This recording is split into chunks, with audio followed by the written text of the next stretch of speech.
Hello and welcome to Future Side Chat. My name is Rob Attrell and I'm joined as usual by my cousin Mike. I hope you're excited to join us today while we talk about health. Today we'll be discussing what is death and can we avoid it? What are the pros and cons of the pharmaceutical industry? And what will modern medicine cure next? Thanks for tuning in to Future Chat. Now let's get started.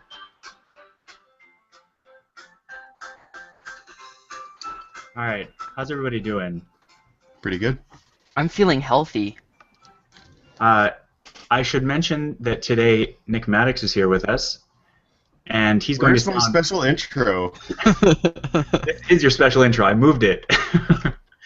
He's going to sound so good this week because he got a brand new, specific for podcasting microphone. It's wonderful to be here, Rob.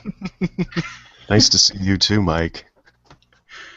I miss the sweet, sultry tones. Yeah.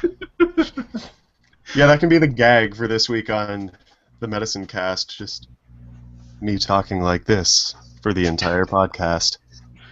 I'm sure everybody would love that. It wouldn't be a gag. It would be the most listened to show. We'll buy ad space on radio across Canada. Just put little clips of you talking. So, this week, we have a topic that I've been waiting for since we started the science episodes. And so originally we were going to talk about medicine and we wanted to do an episode on death. And so I thought that we would just open it up and have a preliminary episode on health.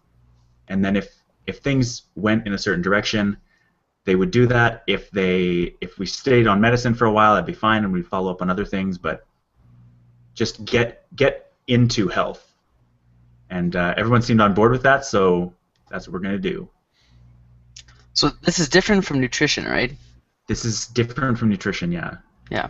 And I feel, in keeping with our running tradition, remember when we did the nutrition episode and we all ate pizza later?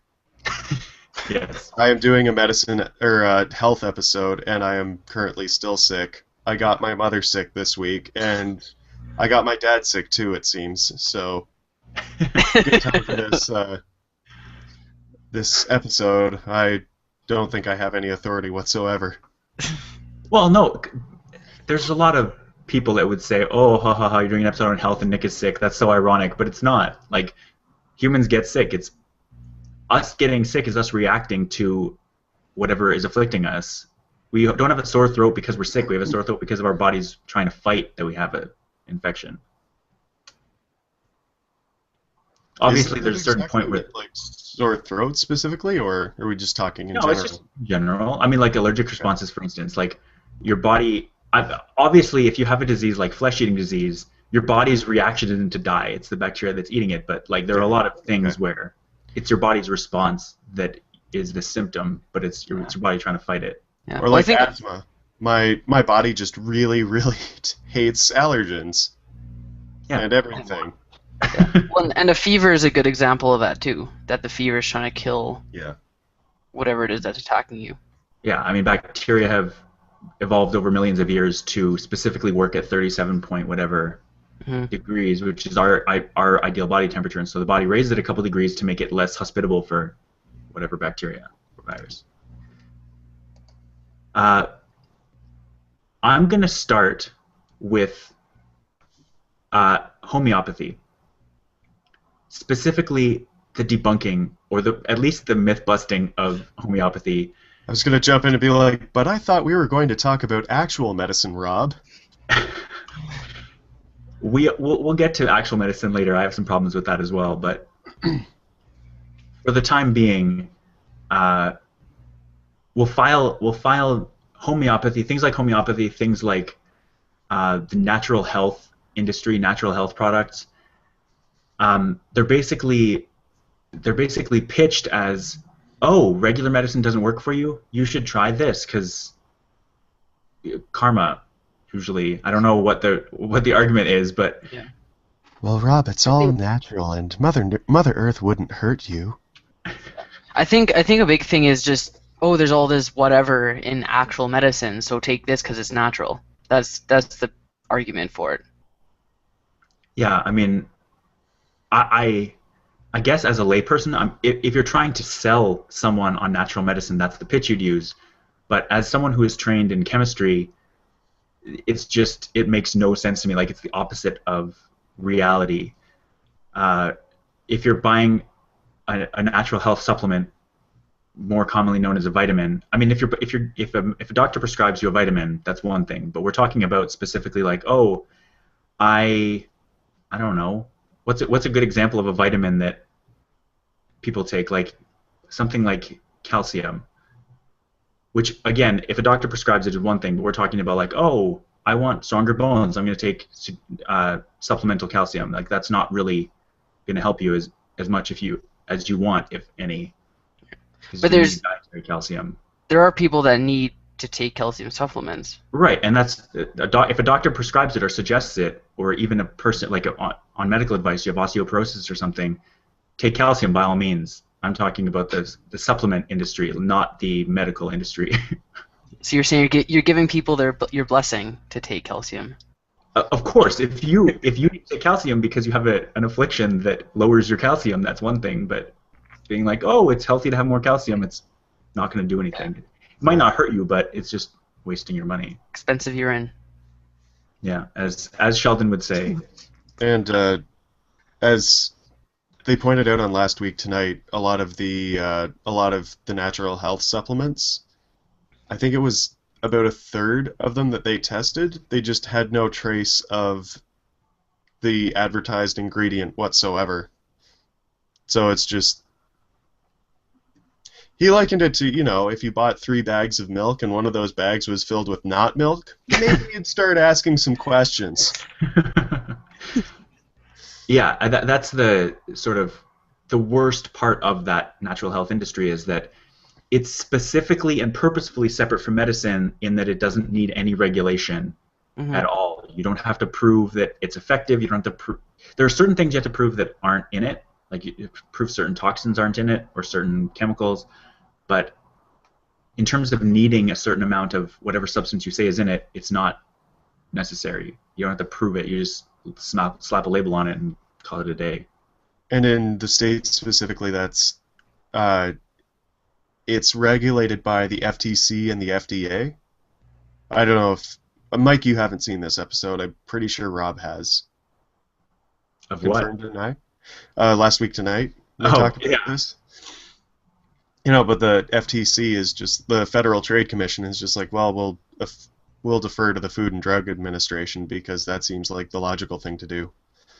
But the FDA has been specifically and deliberately crippled of its ability to take proactive regulation with vitamins specifically. And it's all because, like, they tried to start regulating more after a supplement killed a bunch of people.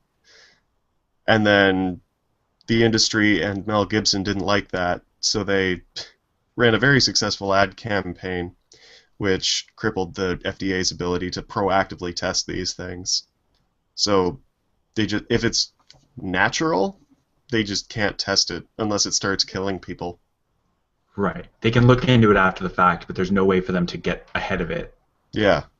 Which is awful, because, I don't know, I specifically am a big fan of regulation, because it turns out when you give companies a financial incentive to, make money off a product, questionable or not, they're probably not going to stop making money off of it if they can help it.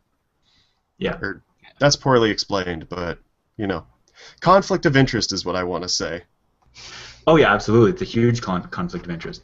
If there's money to be made, people are going to exploit any loopholes that exist, and or in this case, create new loopholes to jump through. Mm-hmm.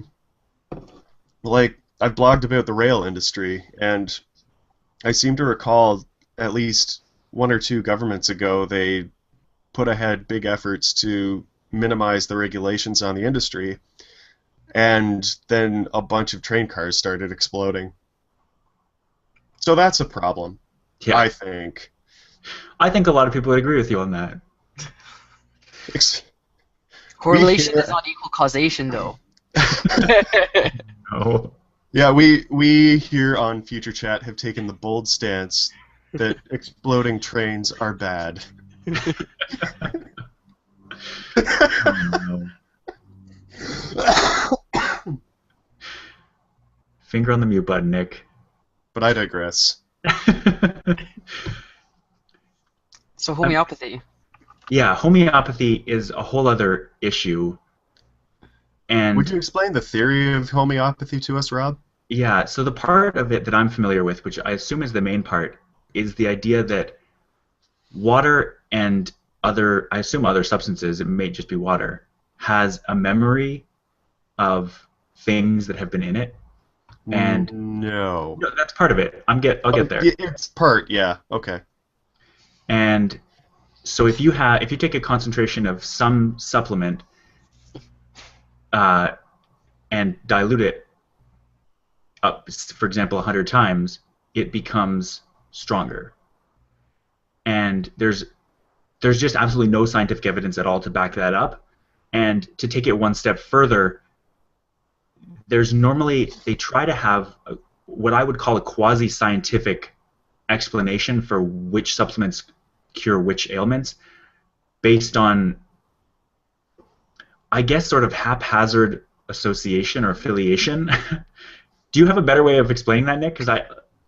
Well, the actual rationale behind homeopathy is that the poison or whatever the adverse stimulus is. Whatever causes the ailment. Yeah, that's what you need to repeatedly expose yourself to cure yourself of the problem. So they're saying, if you expose yourself to just a little tiny bit of it constantly, then you'll be used to it and you'll be ready for it when it actually gets to you. But they take that to the extreme and they say, okay, so the more dilute it is, the more powerful it is. Because, the less you actually have to deal with, the better. But that helps you more because magic science. Quantum physics, guys. Completely untestable crap.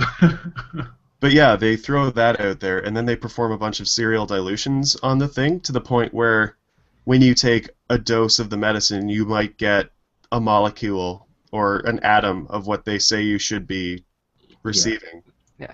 Well, Rob, you're saying it's untestable, but it's entirely testable. No. But they're not saying that there is that molecule in the elixir. They're saying the power of that molecule, like its memory, is still in liquid. Yeah. Right. And that was a paper that came out to try and justify homeopathy because they did so many serial dilutions, and then this one guy came out with a paper that said, hey, I did all these serial dilutions, and even though there shouldn't be anything in this water right now, the tests are still running positive. So his hypothesis was that there was this weird, molecular memory around the shape of the molecule, and so the water itself would cure you because it mimicked what the molecule would be like without actually putting that molecule into you.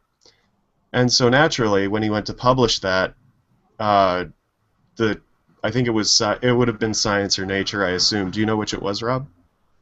I don't know. It might have been a medical journal too. Yeah. But okay. Yeah. Well, anyway, I seem to, if I'm remembering the timelines right, they learned their lesson from the whole Lancet MMR vaccine thing, and they said, hey, so you're making some pretty fantastic claims right now. We'd like to, just redo your science before publishing this. And he's like, yeah, sure, that's okay. And they brought auditors in to watch the experiment, and they're like, yeah, your methods are awful. Like, you've got contamination or something. You can't do this. And they're like, but why? Like, shut up, bro. Like, don't ruin my science with your regulations, God.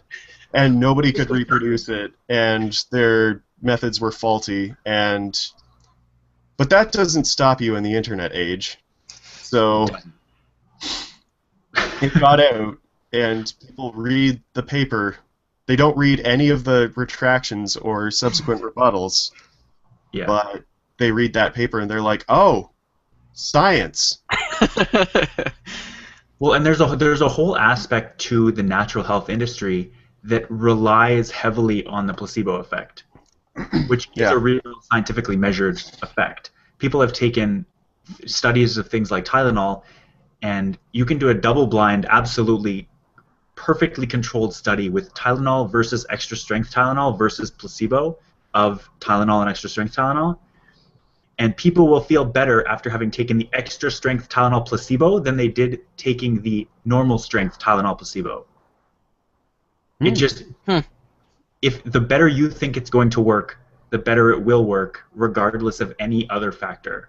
And so in that way, if you believe in homeopathy, it will work. It will show a measurable effect, but that doesn't mean there's any magic going on. It doesn't mean there's any relevance to homeopathy as a science. Well, and the other factor at play here is sometimes false attribution. So sometimes you just take different natural supplements or homeopathic supplements, and then you just get better because you're going to get better anyway, but you attribute it to whatever supplement you were taking at the time. Well, that's how old wives' tales like become a thing. It's like, you get wet, you catch a cold, or you eat before swimming and you drown. Like, it's all that kind of stuff where, you have one case where you got wet and then the next day you got a cold, and it's like, oh, it must have been because I got wet. And then that perpetuates and becomes a thing. And it's like, well, no, you're probably going to get sick anyway. So you were already sick before or you're already this happened. sick. Yeah, right? Like, it's that kind of thing. But, in the pre-science era, even with, like, our grandparents and great-grandparents, whatever, before the internet and mass education of those types of things, just old wives' tales ruled how people did things and approached medication and behaviors. Yeah. It's all they had to go on at that time. Yeah. Well, it's like, oh man, I licked my sick neighbor, and then when I was walking home, I got wet. It must have been getting wet. I want to go back a bit to the homeopathy thing, because when you're talking about cereal dilutions, that's the idea of taking, say, 100 milliliters of liquid, extracting 1 milliliter, so 1/100th of the liquid, and putting it into another 100 milliliters of new, fresh, supposedly clean water. And so it's 100% less concentrated, and then taking that new substance, that new 101 milliliters of stuff that has 100 times less, and taking that and performing the same experiment repetitively. So just diluting it more and more. It's become that factor less concentrated each time. Yeah. Yeah. And so typical homeopathic treatments require, I think it's a 30 times, they go 30 times through that 100-time dilution process. And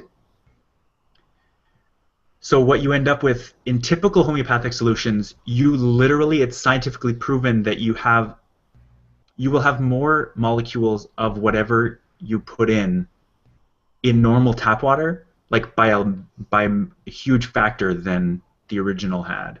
Like, you could take urine from, like, you could pee directly into a cup and do the cereal dilution. Even if the first cup was all urine, there would not be a single molecule. Like, you'd have a higher concentration of urine in this final diluted substance than you did when you peed into the cup. Like, it's graphic.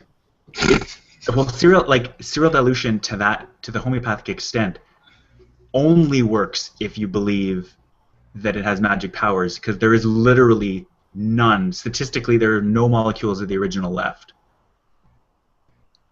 Yep. Nature, Rob. I have a funny story about homeopathy. So if I could ask a question, like, we're basically saying that if I took this cup of espresso and poured it into this cup of water right now, I would get less concentrated coffee in this water. Should I get more jazzed up from the caffeine that way? Well, water is pretty good in itself. It looks like cold water because it has some condensation. It would probably help you. But I wouldn't say it's because it's stronger caffeine-wise. But homeopathy and dilutions and nature. No, Nick, you're getting the wrong message here. We're saying this is wrong. I know this is satirical, Nick. Oh, I need to hold up a sign when I'm being satirical. I was about to kick you out of this chat. You were going there. I accidentally bought homeopathic medicine the other day. Is this the story, or is this a separate story? This is the story. Go on. So my mother-in-law asked me to buy some ointment, like pain relief ointment for Maria's sister's knee. Okay. Like, oh, it's this Tramiel thing. And I look it up. It's like, oh, it's sold at Walmart. Okay. Go over, buy it, give it over. It's like, okay, whatever. Then I see on the news that this company who makes Tramiel has to now disclaim that it is not scientifically proven and that it is a homeopathic remedy. And I'm like, are you serious? Like, they sold this thing in the pharmacy at Walmart next to everything else, like, you know, A535 type medicines. And they had this other ointment there, and it's being sold as an actual pain relief medicine. And there's nothing in it. And I felt dirty for buying it and giving it over.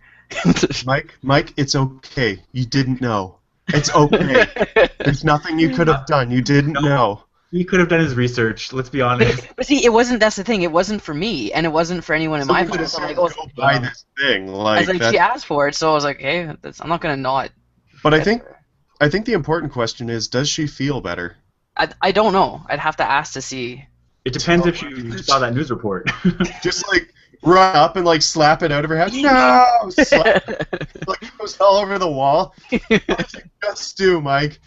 It's homeopathic. It doesn't work. So it wasn't gonna hurt me. Well, no, but it wasn't gonna work.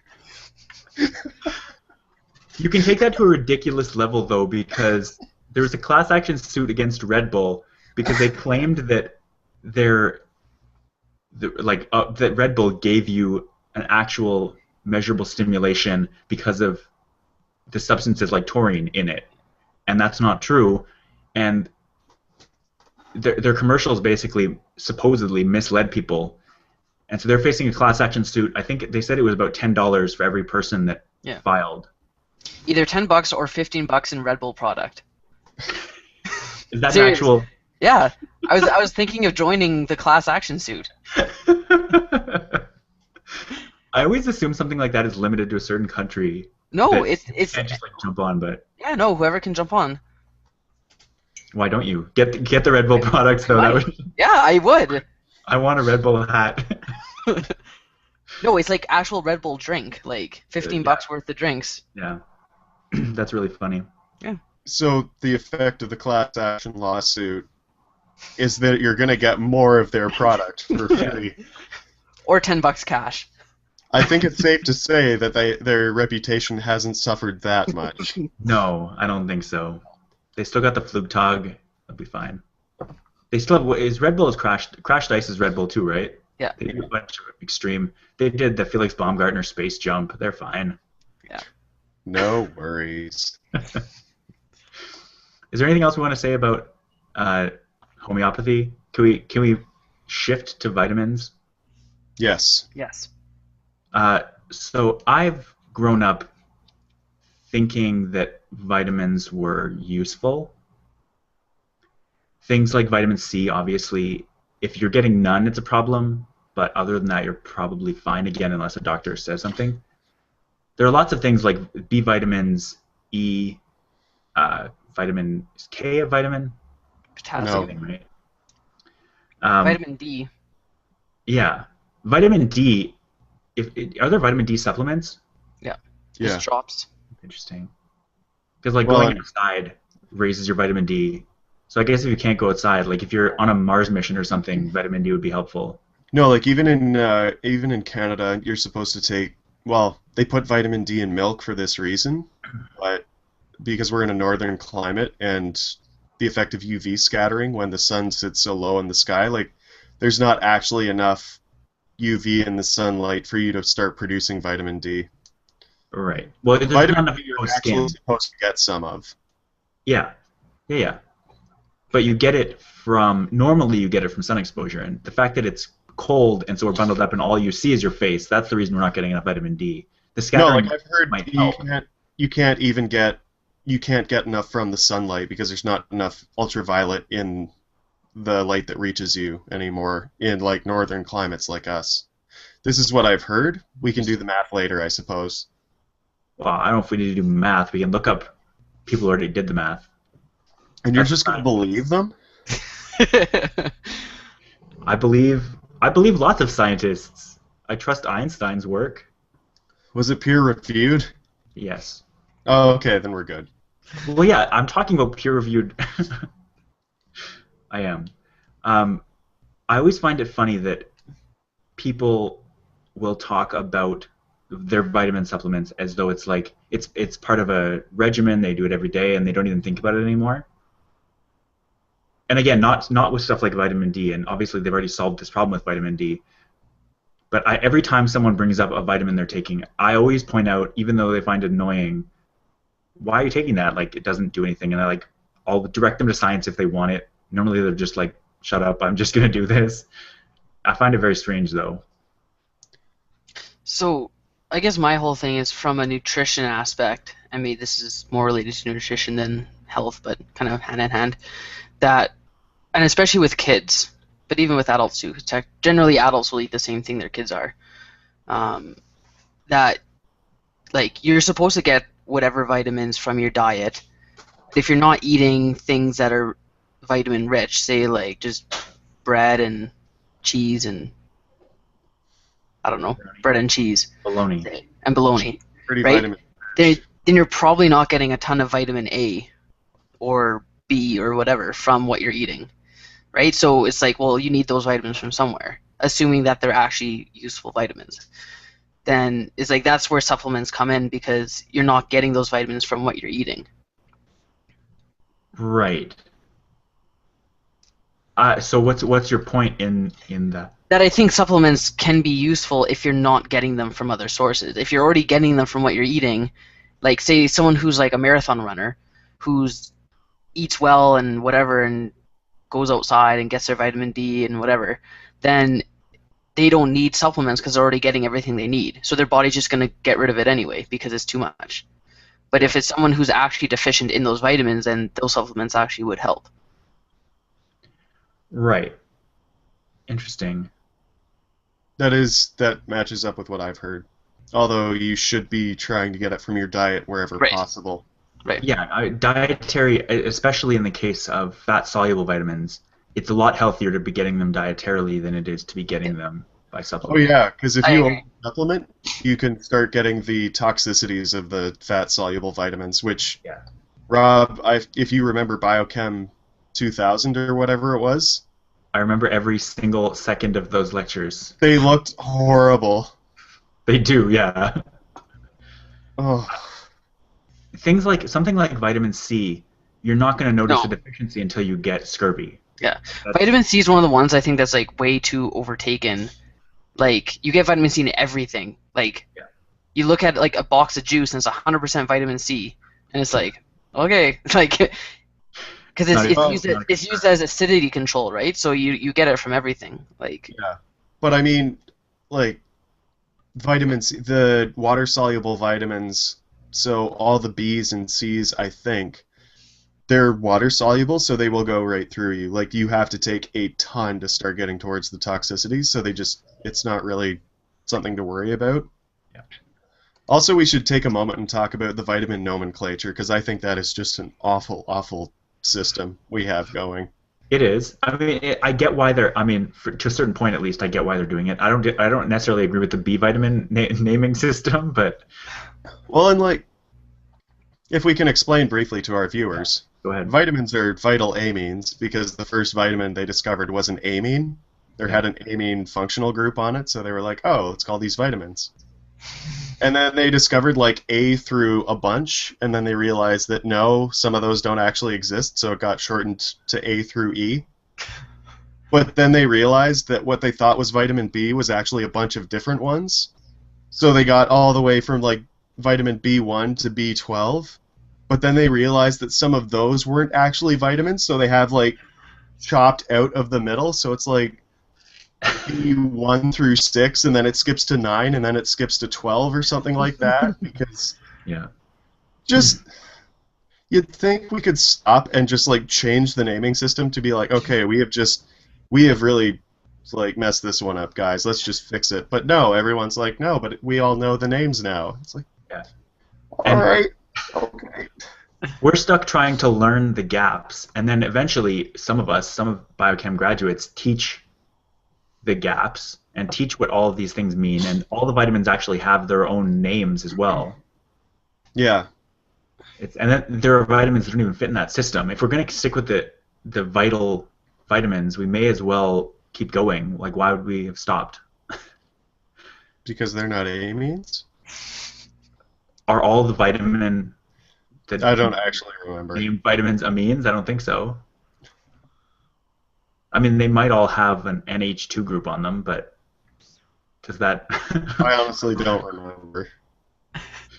Yeah, it's been a really long time, but I think it was. Oh man, I can't remember. There's one of them that has iron in it. Is it vitamin K?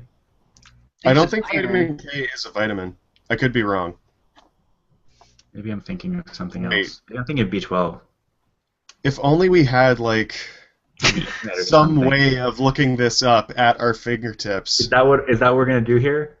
That's what I'm doing, because honestly. Oh wait, vitamin K? It's a real thing. Well, how about that? It's fat soluble. One of them has this giant structure, I remember, and I think it's K. It's got like a 3 repeating bracket thing on it. Not what I'm thinking of. It's probably B12 then. Oh, I'm thinking of vitamin R from The Simpsons. What's that? It was in Malk. Not milk, but Malk. Now with vitamin R.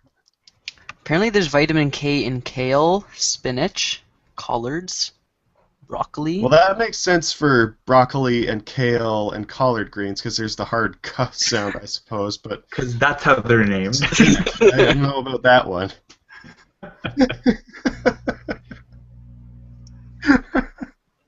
I am thinking of... Are you just thinking of iron? No. For sure, iron is. I was thinking of B12, cobalamin. That's in cobalt? Yeah. Oh. And it does have an amine. Yeah, it's B12. It's got this giant, really complicated ring structure with a cobalt in the middle of it. B12. Actually, they've done... What was that one? It was related to guilt, I believe. They were able to... I don't know how necessarily big an effect it was, but if you're deficient in vitamin 12, you like lose the ability to feel guilty or gain heightened guilt. One or the other. Wow. It changes your guilt. Yeah, it's weird. Man, honestly, what a vitamin B1, B2, B3, B5, B6, B7, B9, B12. Oh. Preparations A through G have failed, and now we include preparation H. Yeah. And then even vitamin A, B, C, D, E, K. Yeah, it's not very helpful.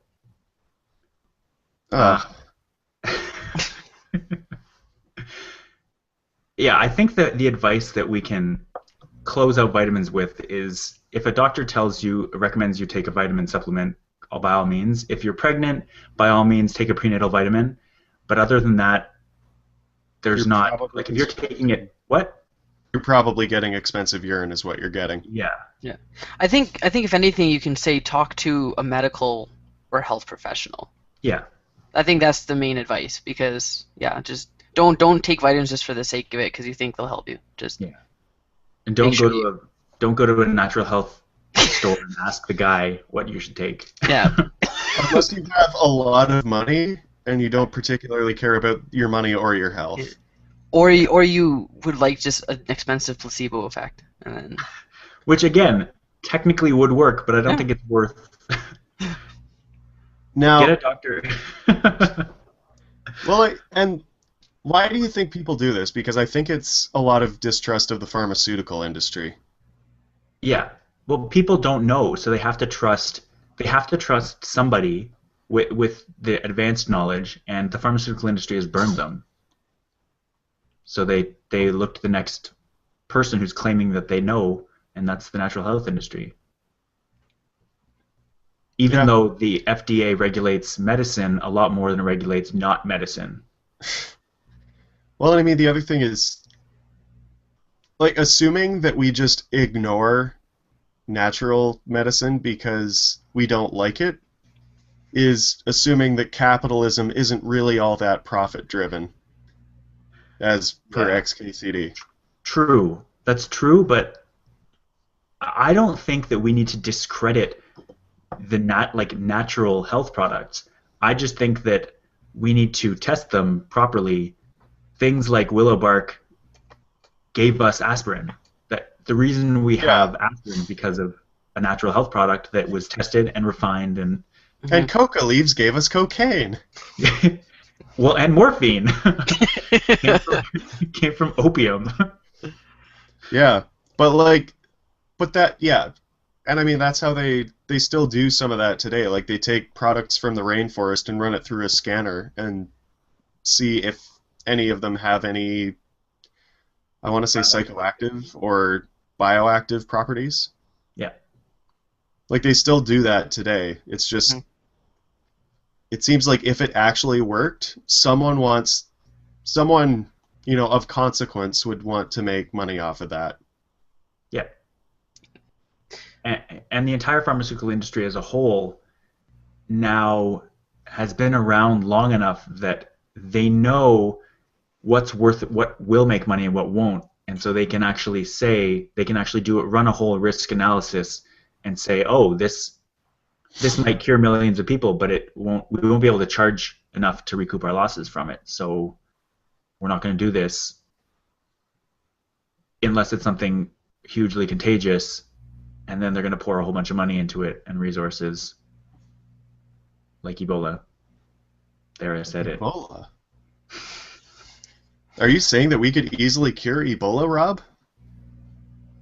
I'm saying we don't know how hard it is to cure because we haven't been putting money into it until, well, starting in 1970, very little money, but starting this year, a whole lot of money trying to mass produce vaccines or antibody serums that may or may not work. And I think another challenge to that is how do you test it? Because you have to, like, if you were to give a treatment to someone, you have to treat someone with Ebola, and that runs its course in like 2 weeks. If that, it incubates for from 2 days up to 21 days, and then you have like a day or two. If you're not fighting it at all, you have a day or two before it bleeds you out internally. Wouldn't you just like give a rat Ebola and then cure it?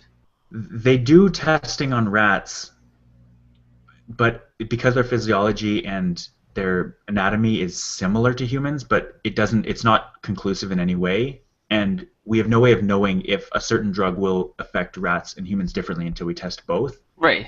We've used them as an analog, but there's also the fact that we now breed some rats specifically for these kind of tests. Right. And so their evolutionary cycle is a lot faster, and so you end up breeding in some cases rats that have specific either specific differences from human physiology or specific differences from normal rats, or like the same thing we've done with dog breeding, where we have a bunch of genetic freaks because they have certain specific traits we like. The same thing is happening with rats. Cute freaks. Adorable freaks, Rob. College Humor has a great video on dog breeds. Yeah. I'm going to put a link to it in the notes just because everyone should watch it because it's hilarious and so true.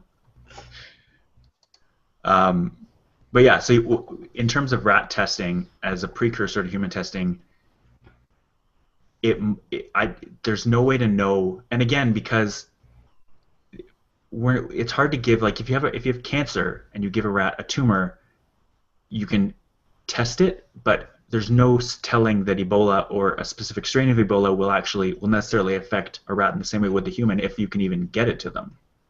We're not at that point yet, and it's such a dangerous pathogen that we would want to have it completely under control in terms of an outbreak before starting to do this kind of testing where you're sitting in a lab and there's only going to be a couple labs in the country that, or in any given country, but mostly first world countries like the States, there's only going to be a couple labs that are actually certified to test things that are as virulent as Ebola.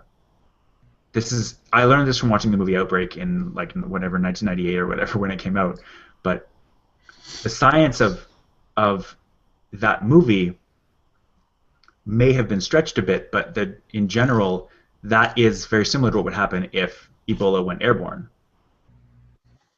And so the biggest thing that's holding it back right now is that it's not, and so it's hard to transmit in first world countries because as soon as someone's symptomatic, they're quarantined, and everyone they're in contact with was quarantined. So it's not going to spread as easily here, or if at all, compared to Africa. Well, should we end the show? Should we end it? Is that? I feel like I should delete the video I made on Ebola and just put that last few minutes. Because, yeah, I should have given a note at the beginning. I'm not a doctor. I don't have medical training, but I know a lot. I've done a lot of research and I've done a lot of reading on these kinds of things, and so I'm confident in saying there is a very low risk of Ebola outbreaks happening in North America, but it's certainly not impossible. And something would have to change from the current situation for it to become more likely or for it to happen. Okay.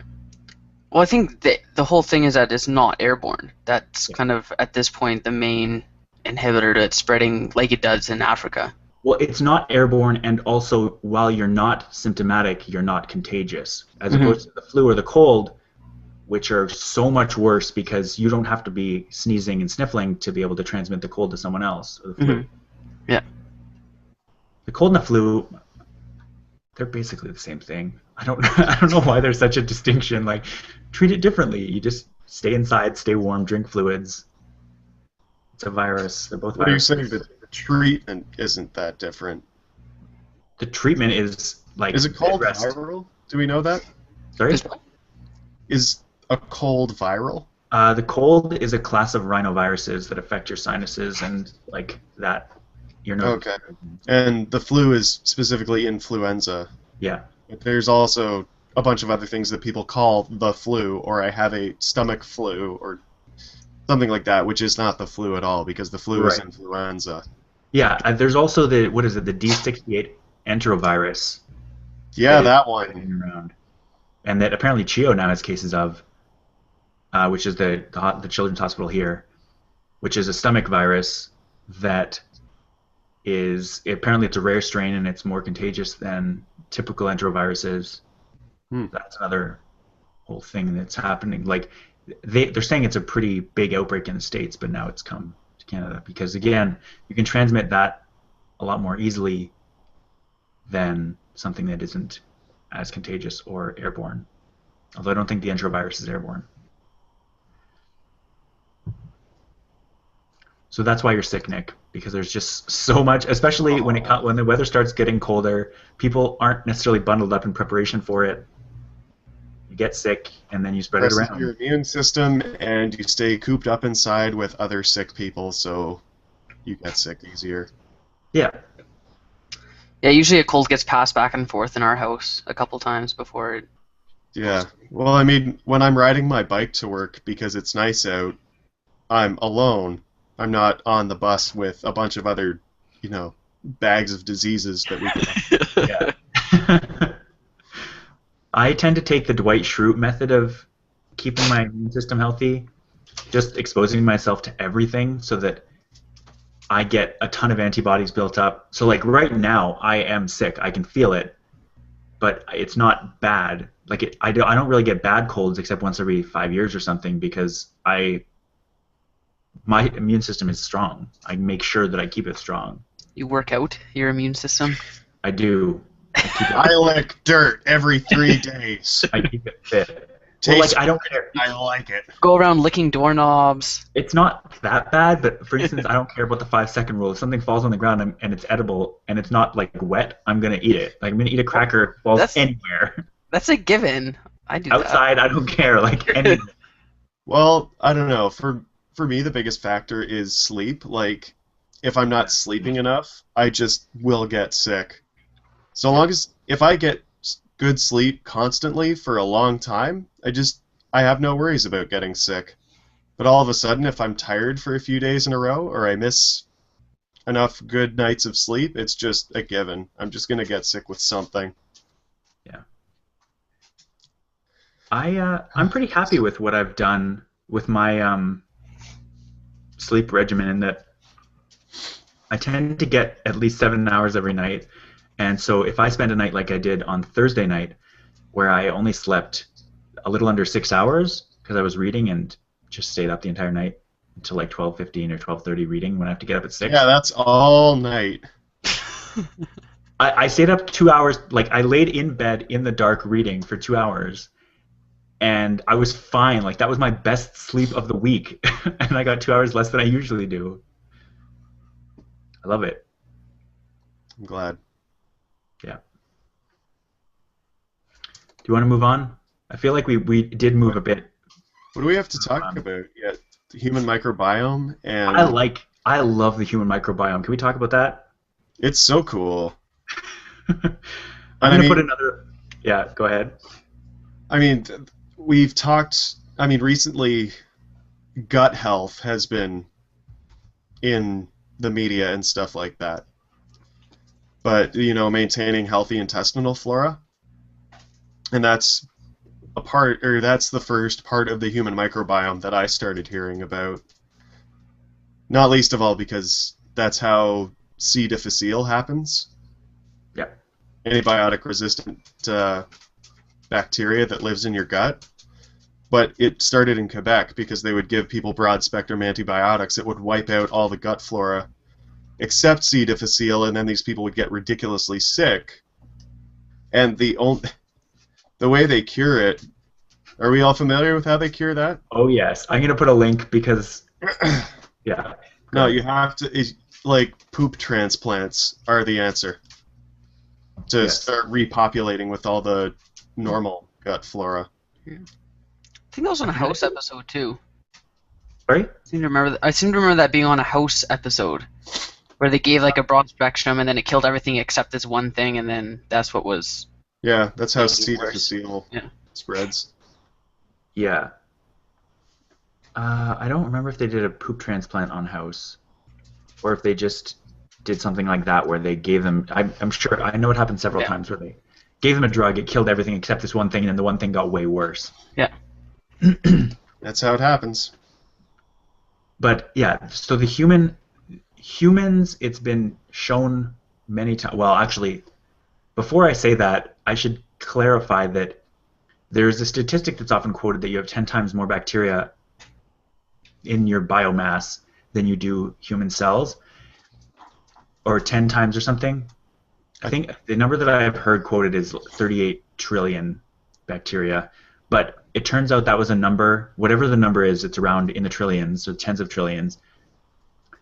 It turns out some doctor just like pulled it out of thin air.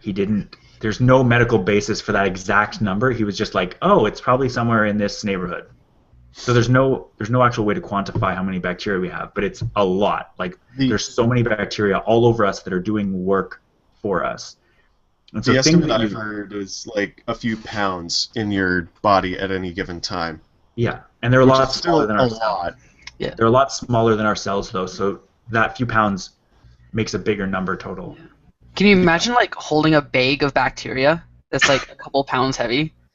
I wonder what it would look like. I know. It's just bacteria. Like it'd be like bugs, kind of like. But like really so small. Yeah.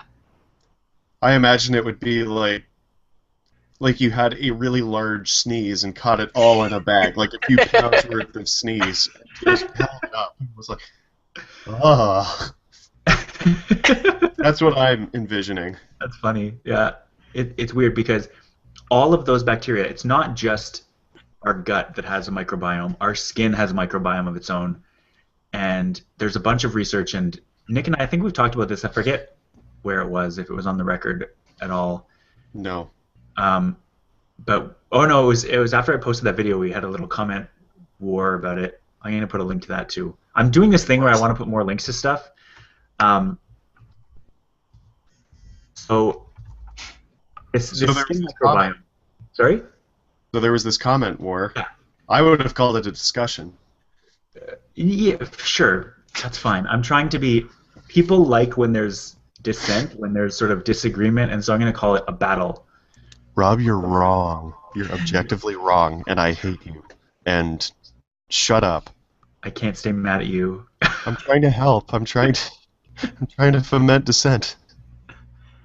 It's not working. Rob, look at you and your stupid blue eyes. I couldn't get lost in them forever at all. Oh man. Okay, this comment discussion that took place was because I read Shut up, I hate you. It was a very interesting story about this guy who I guess you call it a treatment, but he gave himself a bath of sorts, or a dry bath with a bacterial treatment that was supposed to keep your skin healthy through regenerating your skin microbiome or bacterial colony. And he found that for the first few days it was kind of gross because you're going to start to smell bad, and obviously, but after you get over that initial sort of shock to your system, the skin microbiome, the bacteria that you're putting on, the healthy bacteria that you're putting on your body, will fend off everything that would cause smells, like the bad bacteria. That it's very well known that your body sweats and all that, and it's bacteria of a certain kind that come and eat the sweat, and that's what smells. Their poop, or whatever the bacterial equivalent of poop is, but I'm going to call it poop because it's funnier. Waste? Yes, waste is a good word. Waste is much more scientific. And so after 30 days or so on this treatment where he's just got healthy bacteria, you don't need to shower because he's not dirty per se. There's no dirt on him. It's just bacteria. It was indiscernible. It was as though he showered every day and he was perfectly clean and he was perfectly healthy. And I just think that's the most awesome way to do things. And Nick and I, we were discussing in a very loving way how we would love to do that. Is that right, Nick? Yeah, I would love to do that so much. Maybe we were fighting over who wants to do it more. That sounds very familiar. But I mean, it makes, at the risk of just spouting what I think might sound like pseudoscience, it makes sense that, I mean, for most of human history, we didn't shower every day. And, like, I don't think we got that offensive. Otherwise, we would bathe more. Yeah. That sounds like paleo diet reasoning. No. That's my problem. But I mean, the impetus for this experiment was watching animals take dirt baths, like dry dirt baths, and they looked at them one day and was like, why do they do that? It doesn't actually make sense. So they actually screened through a bunch of the stuff in the dirt and found there was bacteria that lived off, like, the equivalent of sweat and stuff like that. So, and there was this one that thrived upon, I don't know, some nitrogen-rich thing that we excrete, I think. Rob, correct me if I'm wrong, but... that sounds reasonable. But they figured out that's why animals take mud baths, and they thought, oh, well, maybe there's one that would work well for the human microbiome. And so, I mean, with the sheer number of bacteria out there, it seems reasonable that there would be a couple, anyway, that would thrive particularly well on the skin. Yeah. Growing up, I was, like, fiendish. When I was 16 or 15 or whatever, and I got acne, I would take what I thought was such good care of my face, like so good. I would wash it. I would put whatever acetylsalicylic acid. Is that no? That's aspirin. I'm thinking it was sorbic acid. That's vitamin C. The acne treatment, whatever it is. I know what you're talking about too. I know. I think it's salicylic acid. That's what it is. Yeah, that sounds right. Yeah. So it's close to aspirin, But basically, no, it is. Acetyl salicylic acid is one acetate group added to salicylic acid. Anyways. Potatoes. Exactly. And so it dries out your skin, and it's supposed to close up these pores, but it also destroys the bacterial colonies on your face. And so when I hit university, I guess, I did this thing where I just stopped. Like, I haven't washed my face other than with water in 2 years, something like that. Like, I don't. I will clean it, but I don't use soap. I don't use anything. You look fantastic, Rob. Exactly. Like, they're all these. I want to do no, but I don't mean like say that I'm handsome. I mean my face doesn't have any blemishes on it. My face doesn't have acne on it right now, and when I do get it, it's a lot less bad. And the only way I make it worse is by touching it and affecting it and trying to deal with it. So I want to take that same approach to my skin and to everything because it works so well. And like same with my hair. My hair I wash every day, but if I stopped, like I'd be so happy, and I would just take a month or something to get used to it. You have to fight through that whatever period where your body gets used to the changes, and then it'll be fine. So when people in the Middle Ages in Europe didn't shower, like they showered or bathed once a month or once a year or however much they could afford to. I think there was a specific quote about, I think it was Queen Victoria or something like that, and they said she took a bath once a month, whether she needed it or not. Yeah, exactly. And I absolutely believe that, because if you're not dirty, if you didn't roll around in mud, you don't need to shower. The only reason you would need to shower is to get this bacteria that was bad, that was causing the odor, off you. If there's no bacteria that's causing the odor because you have a healthy microbiome that just makes your skin thrive, you don't need it. I think it's more like everyone just walked around smelling nasty. There were people that were smelling nasty. I'm not trying to say there wasn't, but there's also a thing of how when I smell bad, I don't smell it. So That's if the whole everyone smelled point. bad, nobody Right. would smell it. Right. I mean, I'm gonna throw that, like, the fact that there's such a diversity of bacteria just out there everywhere at all times, like the BP spill in the Gulf of Mexico has caused a certain random kind of bacteria to flourish, which feeds on crude oil, basically, more or less. Like the Pacific gyre of plastic, they found bacteria starting to flourish, which feeds on plastic. Yep. I think there's even a kind of, it might even be as big an organism as like worms or something like that. There's an organism that feeds on heavy metals, and so there have been heavy metal spills that are actively being cleaned up by just these random organisms that come out of the woodwork whenever a new food source comes up. Yeah. So I don't think it's that unreasonable to assume that in a handful worth of dirt, there's something that would help or keep you smelling less offensive. Right, or be able to keep your skin refreshed and clean, but without causing a smell. Yeah. And they obviously survive. Those bacteria survive soap, because you can wash yourself and the next day you're going to be smelly. Whereas if you never did that, cannot. Sorry? Did you say can or cannot survive soap? Can. Some of them can, because you still have them on your body. Yeah. I was going to say, I don't think many things survive true soap. Well, what's true soap? Like antibacterial soap? Like lye soap. Right. No, I also don't use. I hate the feel of lye soap.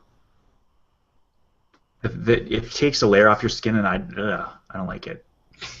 I use a body wash that doesn't do that specifically because I hate that feeling. So you like your sodium lauryl sulfate?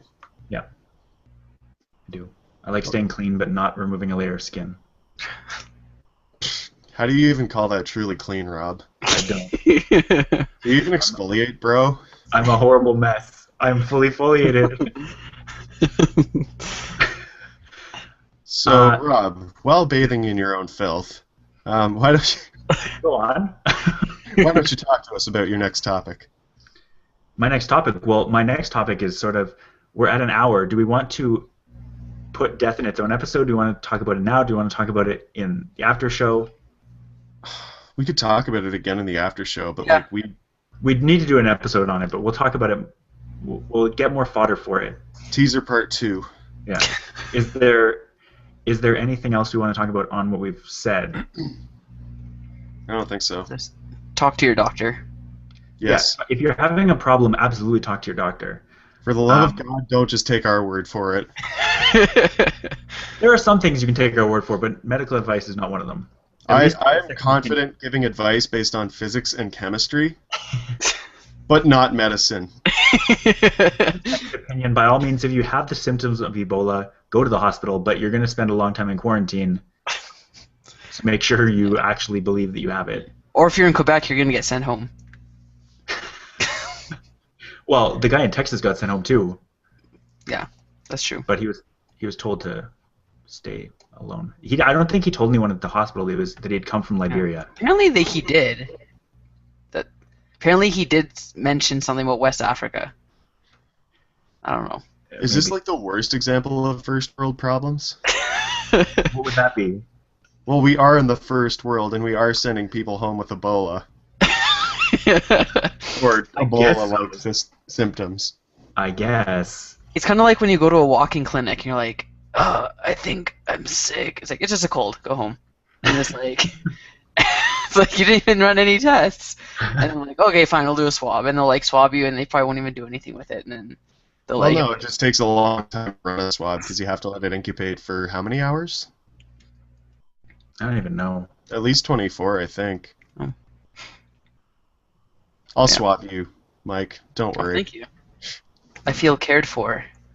You will. All right. So after show? Yeah, I'm gonna do this. I'm gonna do this real slow at this point. So if you wanna follow the show, we can be found on Twitter at Future Chats with an S, because Future Chat was already taken. If the person who has the word Future Chat is listening, please contact me because you don't tweet. You can find us on Facebook or Future Chat, but again, I can post it there, but it's probably not worth it. Follow us on Twitter. Follow us on Google Plus. We're Future Chat on Google Plus. Or on YouTube. We had 11 new views of our Facebook page. We did. I saw that the other day too. I know. I was shocked. I don't even know what that means. It didn't. Yeah. There's no more detail. No, I was like forget looking for a what list it of people who viewed us or anything, and it was like, nope. Just, Yeah. They want to keep confidential data for themselves. Unless you pay. Right. But Right, of course. yeah. Give us a follow. All right, you guys mute yourselves. I've had enough of this. We're going to the after show. Bye, everyone. Bye.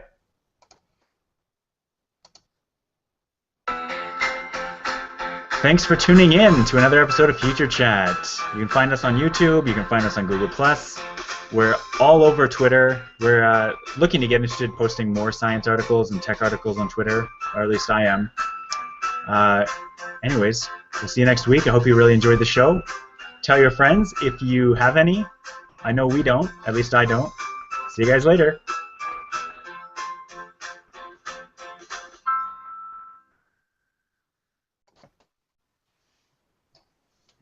I don't know why I went there, but but I went there.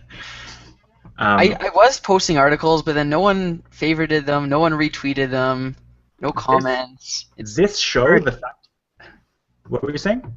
It's discouraging not seeing interaction from our Yeah, followers. we should keep going. This show, the fact that it was up or was starting, got 2 favorites. I'm going to engage in an after-show experiment and just talk directly into the mic like this. Okay. It sounds really good when you do that. Thank you, Mike. Just don't breathe. Don't breathe heavily into it. That's a I'm common really excited to be here, guys. I really love Future Chat. I want to talk a bit off topic before we get into death, because I find it very strange.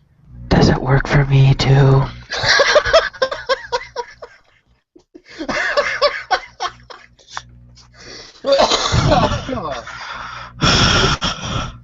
Did interruption need to be a part of that?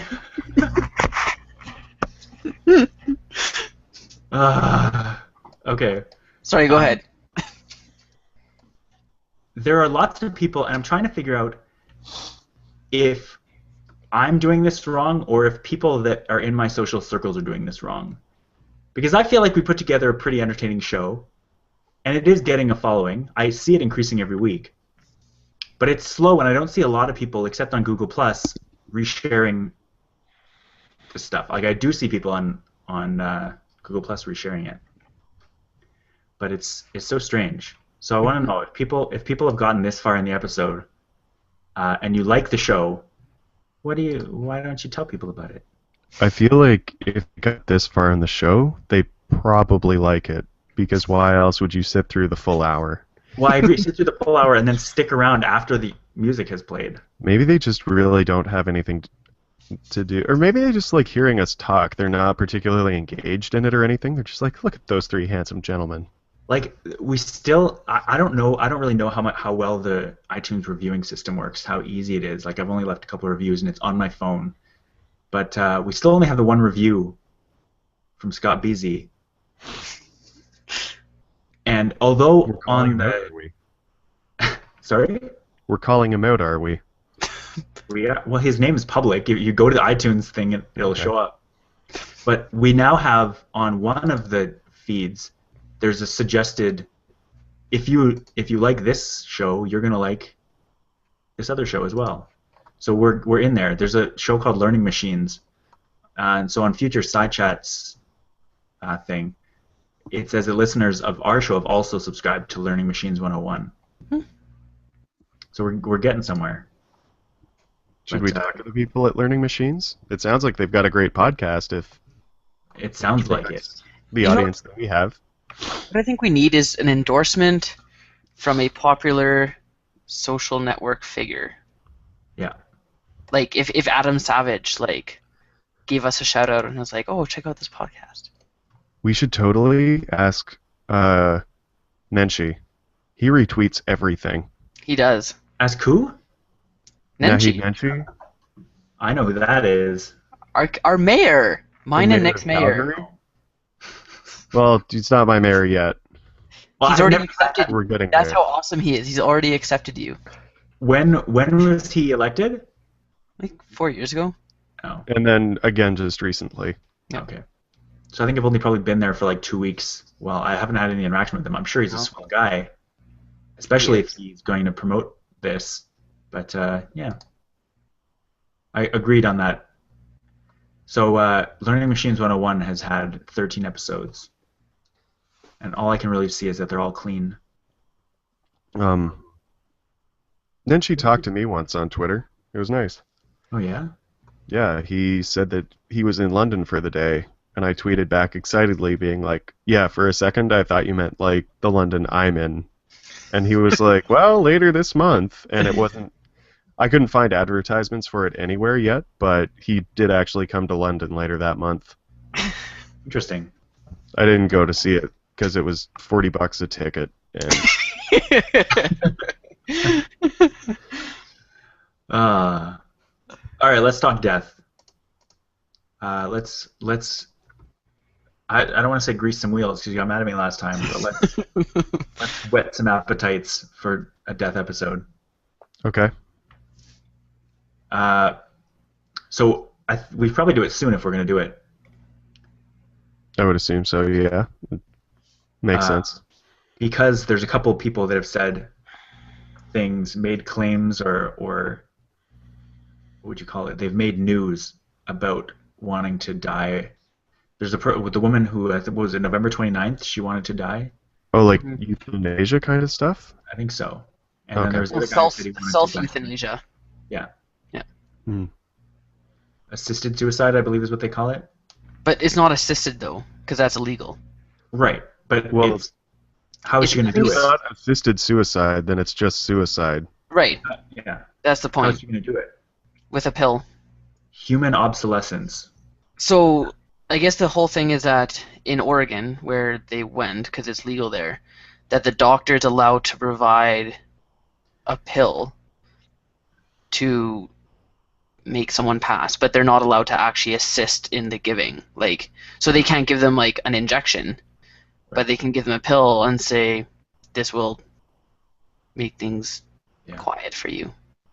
There's also a lot of stuff going around the States right now with the death penalty and how drugs that they are using, the injections that they're giving, don't kill people right away. Like they're very painful and they cause like hours of suffering before they actually die.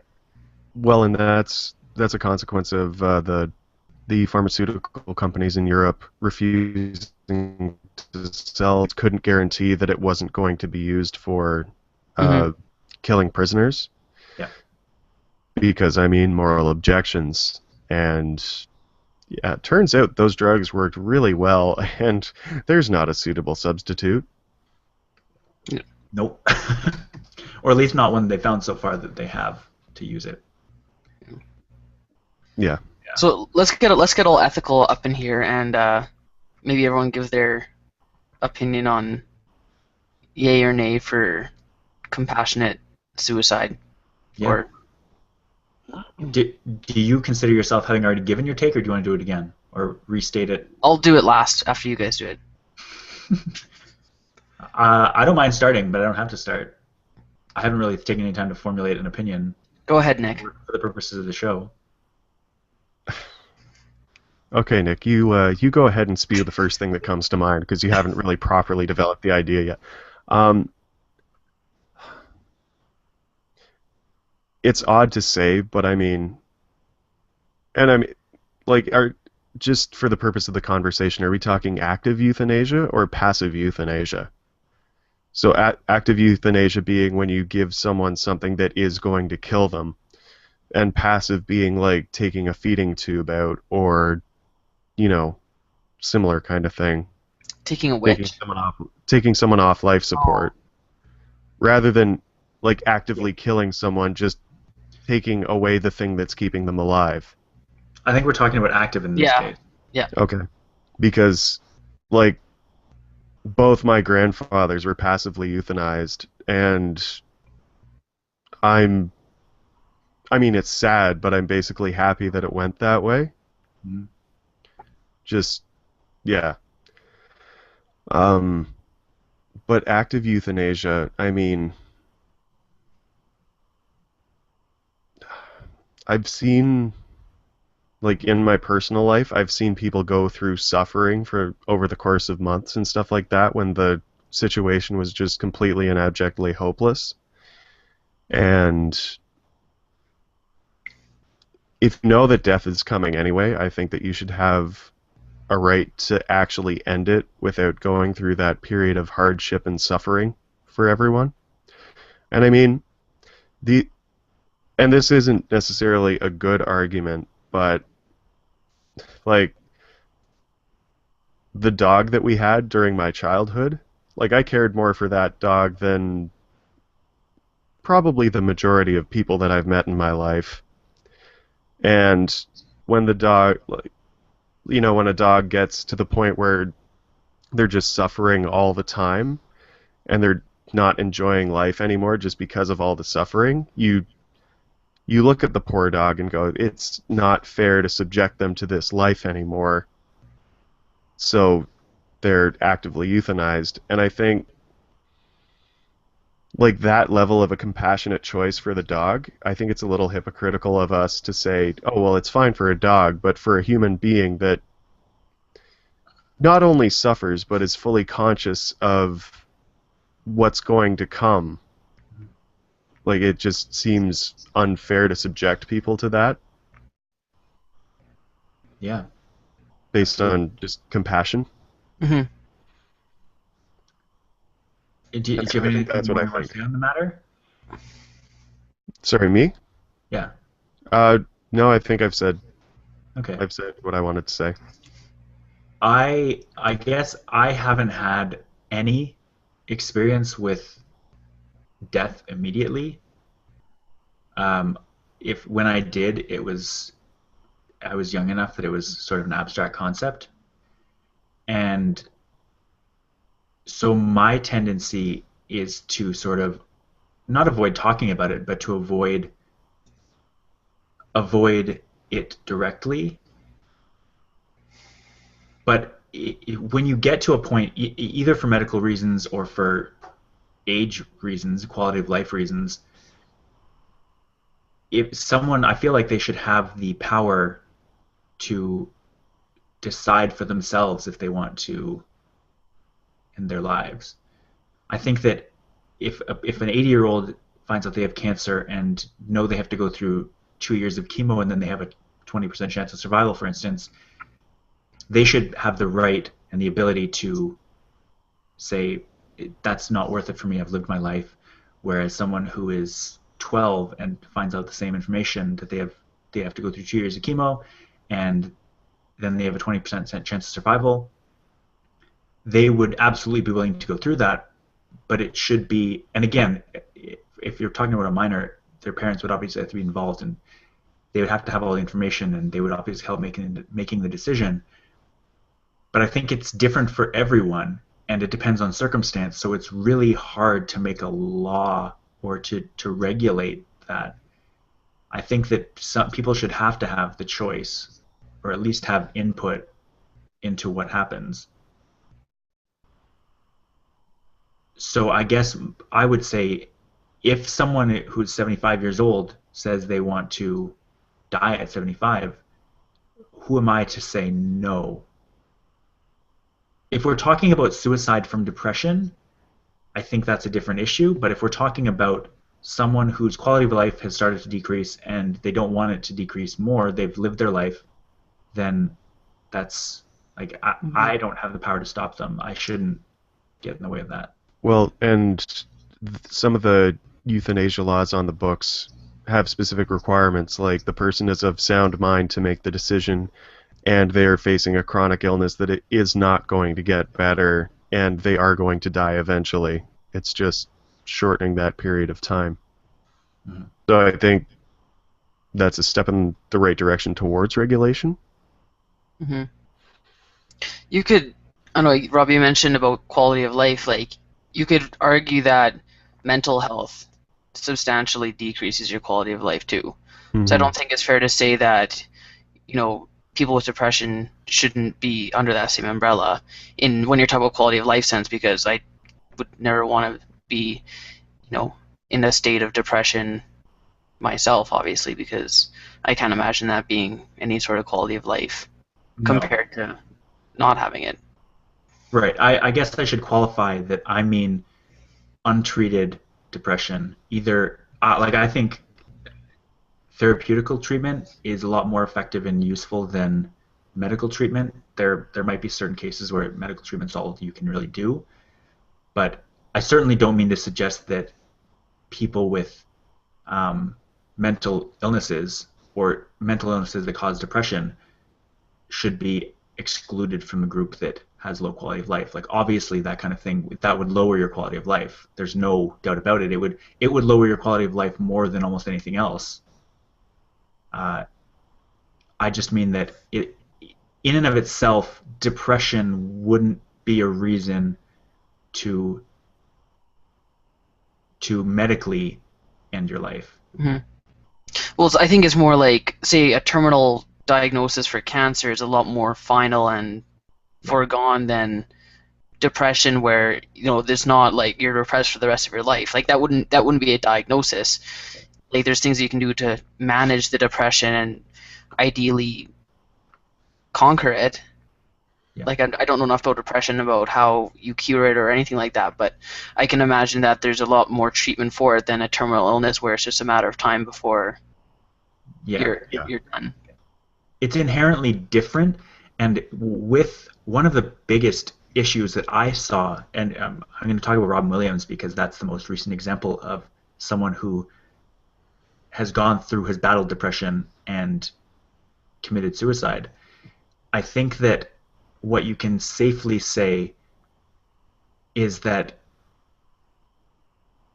they shouldn't have to suffer through depression, but there's such a stigma with being depressed and medicating and like suffering through it, that most people that are depressed have to suffer through it alone or with maybe one other person. They can't be public about it because there's this stigma associated with it. There's something wrong with you.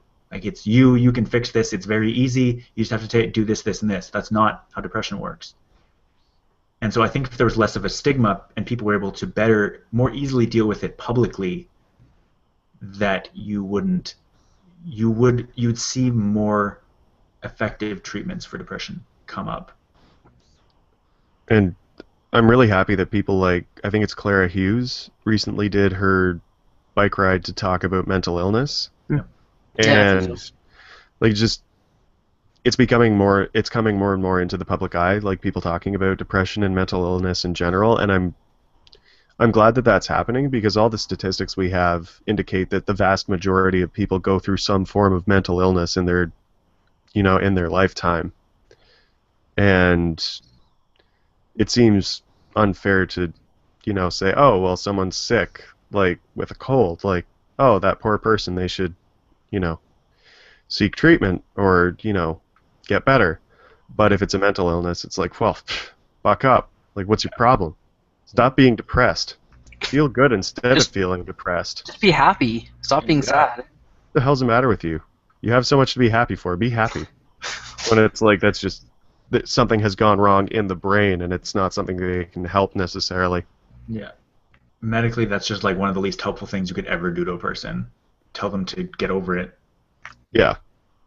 So it's like when I broke my hip, like, they didn't look at me and go, "Why aren't you walking? Start walking again. What's the matter with you?" I think I did that a bit at the start. I'm so sorry. I should have known.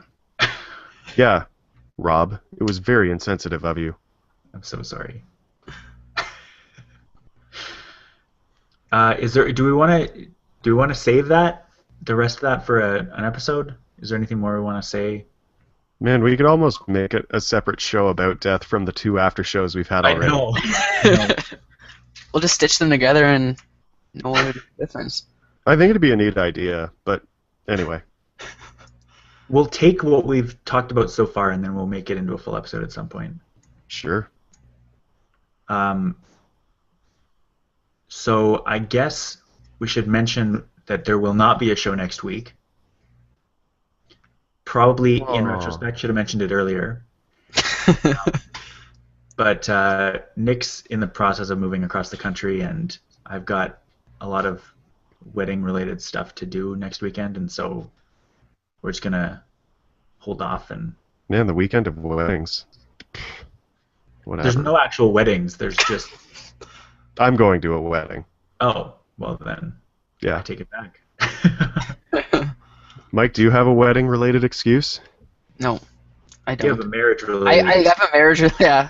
Oh, so you had a wedding, and now you've got something that's come up because of the wedding. So No, every day is marriage related. Yeah. One of us is pre-wedding, one of us is during a wedding, one of us is post-wedding.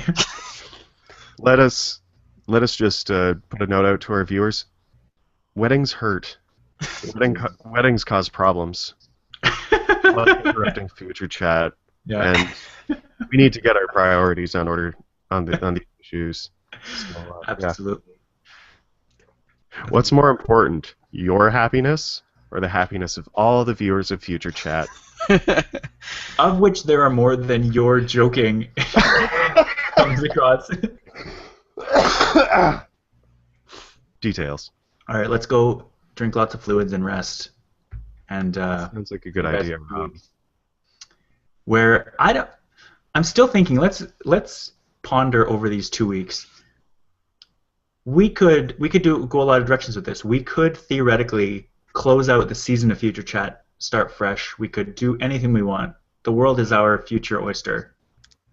I guess the future is our oyster is a better tagline. Yeah. We might do a redesign of the show. We might. Yeah. We'll talk about it. Okay. We're not. I don't think we're going anywhere. I'm not going anywhere. But I'm going somewhere, but I'm still down with being on the show. I don't know if we're going to keep alternating science and tech. We might close tech. We might rejigger it a bit. Yeah. But thanks for listening. Just as a side note, there's a Google event happening in the next 2 weeks, so stay tuned for news from that. Ooh.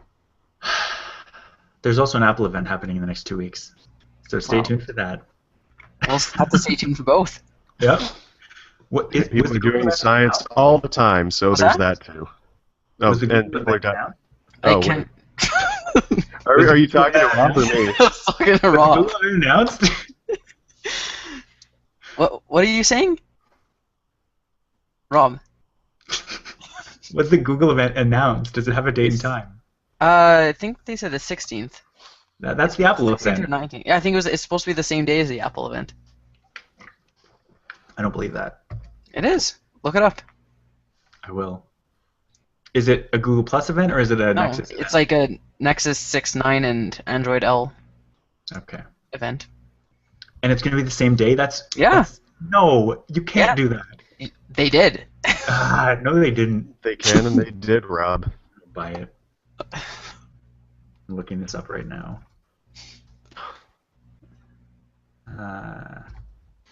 Just go Google event October 16th. Tons there. Yeah, I was gonna say like it's not a formal event, but science is being done every day. Well, we could do like a go through what's new in science every week. We absolutely I could. think we should. I'd like to introduce a segment aspect to the show. Yeah.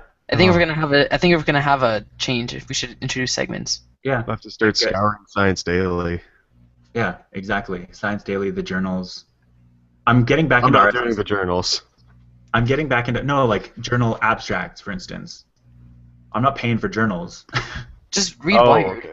Wired has good Yeah. science articles. It says October 15th. 15th though. Is that official or rumored? According to a Google Plus post, there's a good chance that Google, he's not confident something big is due for October 15th from Google. No.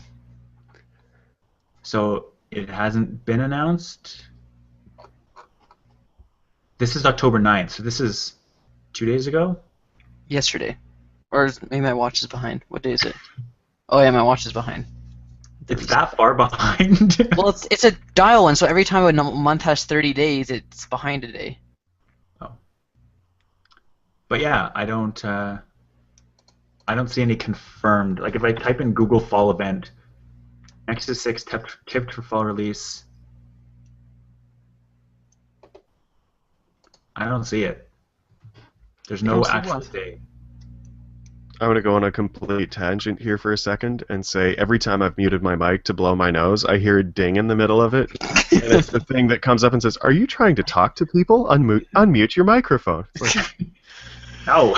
Stop. gosh, Google, can you not tell like the sound of a sneeze or a blowing nose? Oh, apparently, actually, No, they did the thing for typing. yeah, I'm going to do a test right now. I'll tell you if we can hear it.